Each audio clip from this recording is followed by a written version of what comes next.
নমস্কার, দেখছেন কলকাতা টিভি। আপনাদের সঙ্গে রয়েছি আমি ঋষিকেশ। শুরু করছি সংবাদ সারাদিন। শুরুতেই যে খবরের দিকে নজর রাখবো, খড়দার রেলগেটের গাড়িতে ধাক্কা, ট্রেনের গাড়ি চালকের বিরুদ্ধে এফআইআর। রেলের বিরুদ্ধেও উঠছে গাফিলতির অভিযোগ। ট্রেন এলেও রেলগেট কেন ফেলা ছিল না? ঘটনার পর কেন পালিয়ে গেলেন গেটম্যান? একাধিক প্রশ্ন উঠছে রেলের বিরুদ্ধেও। গাড়ি চালকের বিরুদ্ধে এফআইআর দায়ের করছে ইতিমধ্যে রেল। ছবি আপনারা দেখতে পাচ্ছেন গত রাতের এই দুর্ঘটনার ছবি।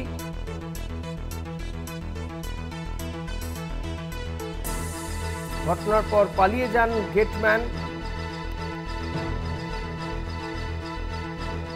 খড়দার রেলগেটে গাড়িতে ধাক্কা, ট্রেনের রেলগেটের সামনে গাড়ি দাঁড়িয়েছিল। ট্রেন দেখুন ধাক্কা মেরে সরিয়ে দিয়ে চলে যাচ্ছে, একেবারে যেন খেলনা সেখানে। কিন্তু কেন এই ঘটনাতে কিন্তু একাধিক অভিযোগ উঠছে যে রেলের বিরুদ্ধে যেমন গাফিলতির অভিযোগ উঠছে, পাশাপাশি ওই গাড়ির চালকের বিরুদ্ধে এফআইআর দায়ের করা হয়েছে। তবে এছাড়াও প্রশ্ন উঠছে যে রেলগেট কেন ফেলা ছিল না? ঘটনার পর কেন পালিয়ে গেলেন গেটম্যান? দায় কি এড়াতে পারে রেল? প্রতিনিধি জয়ন্ত মজুমদার রয়েছেন আমার সঙ্গে সরাসরি ঘটনাস্থল থেকে। জয়ন্ত, যেটা জানতে চাইবো যে এই যে রেলগেট, যেখানে গতকাল সেই রেলগেট ফেলা ছিল না, গেটম্যানের বিরুদ্ধেও পালিয়ে যাওয়ার অভিযোগ, আজ সকাল থেকে সেখানকার কি ছবি? যে ঘটনা ঘটেছে গতকাল রাতে, তারপরে আজকে সেখানকার কি ছবি? দেখো, সকাল বেলা থেকে যে ছবি ধরা পড়ছে, যে রেলগেট পড়া রয়েছে তা সত্ত্বেও কিন্তু মানুষ রেলগেটের নিচ থেকে কার্যত ঢুকে পারাপার করছেন। ট্রেন চলে যাচ্ছে দুপাশ থেকে এবং মানুষ মাঝখানে পড়ে যাচ্ছেন। এবার প্রশ্ন থাকছে যে সেখানে রেল পুলিশ কি করছে? রেল পুলিশ কেন মানুষকে বলছে না যে এখান দিয়ে পারাপার করা উচিত নয়? এবং শুধু তাই নয়, মানুষের সচেতনতার যে অভাব, সেই অভাবও কিন্তু সেখানে পরিলক্ষিত হচ্ছে। ঋষিকেশ দা, তোমাকে একটু ঘটনাস্থলটা একটু দেখাবো। দেখো, এই যে গেট পড়লো, গেট পড়ার পরেও দেখো মানুষ রয়েছে।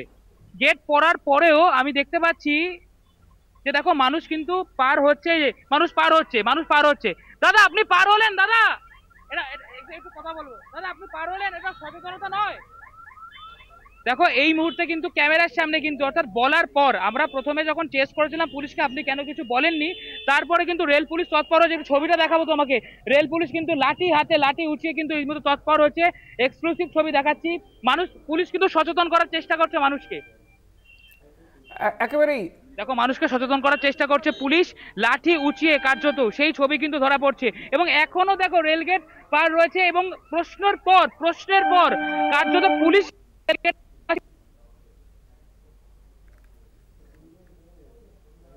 একদমই জয়ন্ত, সেই ছবি আমরা দেখতে পেলাম যেখানে গতকাল রেলগেট পড়া ছিল না বলে অভিযোগ উঠছে, আজকে রেলগেট পড়া রয়েছে, তাও মানুষ সেই রেলগেটের নিচে দিয়ে পেরিয়ে যাচ্ছে। একের পর এক ছবি দেখা যাচ্ছে। এই দুর্ঘটনার পরেও হুঁশ ফেরেনি। যদিও ক্যামেরার সামনে দেখা গেল এক ব্যক্তি, তিনি রেলগেট পেরিয়ে চলে যাচ্ছিলেন এবং তারপরে রেল পুলিশ তাকে বাধা দেয়। জয়ন্ত, যে ছবি আমরা আজকে দেখতে পাচ্ছি, যে আজকেও সেখানে কিন্তু মানুষের যে কার্যত হুঁশ নেই, সচেতনতার বড় অভাব, রেল পুলিশকে দেখাই যায় না, একের পর এক সেই ঘটনা ঘটছে। অবশেষে আমরা এই খবর দেখানোর পরে রেল পুলিশের তৎপরতা দেখা গেল, সেই ছবিও আমরা দেখলাম কিছুক্ষণ আগেই, একেবারে সেই ছবি দেখালাম দর্শকদেরকে। কিন্তু যে অভিযোগ উঠছে, গতকাল রাতে কি রেলগেট পড়া ছিল না? এর দায় কি রেল নেবে না? একেবারে দেখো, তো এই প্রশ্নটা একটু তোমাকে ঘটনাস্থলটা দেখাই এবং সেই ঘটনাস্থল থেকে তোমাকে পুরো বিবরণটা দিই। এই জায়গাটা ঠিক যেখানে আমি দাঁড়িয়ে রয়েছি, সেইখানে দুটো গাড়ি ছিল এবং তার মুখ ছিল, অর্থাৎ মুখ এই আমার অভিমুখে, যেখানে আমার মুখটা রয়েছে সেই অভিমুখে তাদের মুখ ছিল। তাহলে মানে ওই যে পার্শ্ববর্তী আরেকটি রেলগেট, আমি দূরে তোমাকে ছবিটা দেখাবো। দেখো, দুটো রেলগেট, একটা ওই প্রান্তে রয়েছে, একটা এই প্রান্তে। অর্থাৎ ওই প্রান্তের রেলগেট খোলা ছিল, তার পরিপ্রেক্ষিতে গাড়িটা ভেতরে এসছে, তারপরে রেলগেটটা পড়ে গেছে এবং সেখানে 4 নম্বর লাইন যে দেখা যাচ্ছে, সেই 4 নম্বর লাইনের সিগন্যালটা গ্রিন ছিল, ফলত এক্সপ্রেস ট্রেন সেই 4 নম্বর লাইন দিয়ে গেছে। কিন্তু প্রশ্নটা হচ্ছে, ওই রেলগেট থেকে গাড়িটা প্রবেশ করলো কি করে? একটা দুটো 4 চাকা গাড়ি, কখনো তো সম্ভব নয় যে রেলগেট বন্ধ রয়েছে তারপরে রেলগেট ভেঙে সেই গাড়ি প্রবেশ করছে। এবং তারপরে যে গেটম্যান ছিল সে কোথায় গেল, সেইখানে কিন্তু একাধিক প্রশ্ন জন্ম দিচ্ছে যে গাড়িটা প্রবেশ করলো কি করে। নিশ্চয়ই রেলগেট খোলা ছিল এবং এক প্রান্তের রেলগেট পরবর্তীতে বন্ধ হয়ে গেছে, কারণ যখন দেখতে পাওয়া গেছে ট্রেনের সিগন্যাল গ্রিন রয়েছে এবং ট্রেনটি আসছিল। তাহলে সেই জায়গায় বড় প্রশ্ন, ট্রেনটি গাড়িটি কিন্তু বিটি রোড থেকে রহরা বাজার অভিমুখে কিন্তু আসছিল, এবং সেই সময় দাঁড়িয়ে একটা রেলগেট খোলা, এক প্রান্তের রেলগেট বন্ধ, সেই গাফিলতিটা মূলত কার? সেটা কি রেলের নয়? রেল কি দায় এড়াচ্ছে? বড় প্রশ্ন কিন্তু থাকছে ঋষিকেশ দা। একদমই। এই যে তারপরে প্রশ্ন উঠছে যে গেটম্যান তিনি কোথায় ছিলেন, তিনি কেন পালিয়ে গেলেন? এটা এটা সব থেকে বড় প্রশ্ন যে গেটম্যান সেই সময় কোথায় ছিলেন। যদিও রেলের তরফ থেকে এই বিষয়ে কোনো সদুত্তর পাওয়া যায়নি, তবে স্থানীয় মানুষরা যেমনটা অভিযোগ করছেন যে এই যে পুলিশের যে গাফিলতি, পুলিশ যে কেন মানুষকে বলে না যে ক্রমাগত রেলগেট পড়া সত্ত্বেও তার নিচ থেকে পার হচ্ছে, তারপরে আমরা বলার পর গিয়ে সেখানে পুলিশের হুঁশ ফিরছে। তার আগে পুলিশ যেরকম ভাবে প্রশাসনিক সচেতনতা নেই, ঠিক সেরকম ভাবে মানুষের সচেতনতার অভাব।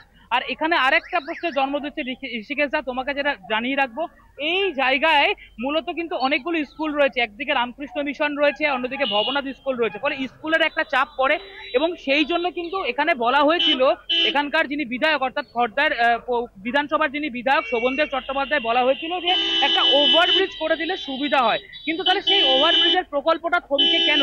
খড়দা পৌরসভা যেটা দাবি করেছে স্পষ্টতই ভাবে রেলের গাফিলতিতে থমকে সেই ওভারব্রিজের চাপ, যে কাজ করার কথা সেই কাজ যদি সঠিকভাবে ওভারব্রিজের কাজ না হয়, ফলে চাপ বাড়বে, যানজটের চাপ বাড়বে, এরকম এই দুর্ঘটনা মুহুর্মুহুর ঘটতে দেখা যাবে খড়দার এই স্টেশন সংলগ্ন রেলগেট অঞ্চলে। ঋষিকেশ দা।